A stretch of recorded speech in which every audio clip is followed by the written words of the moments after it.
It's an interesting concept, the Chinese dream. We need to understand the concept of Chinese dream in an inclusive way. First, let me point out the Chinese connotation, what I actually understand from the concept of Chinese dream. For me, the concept of Chinese dream is essentially about China's national interest. The Chinese are talking about national interest about three things. One, they are talking about reforming the governance process within China.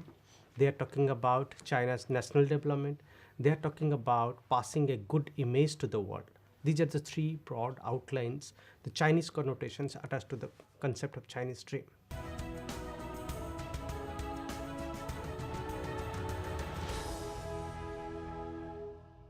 In my understanding, what the third plenum has done, it has actually done three things to China's international image. It has talked about China's domestic reforms and governance reforms, and that's the area where the whole world is looking at China, where China is actually reforming.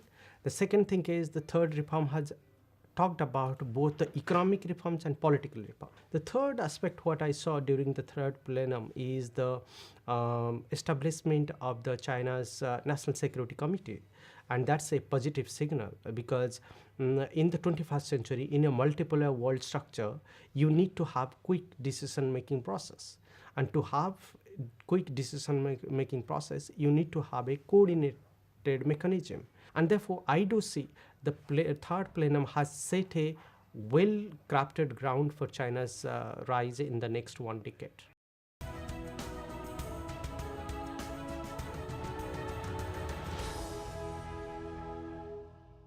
Influence of third plenum to the world is really immense and very potent.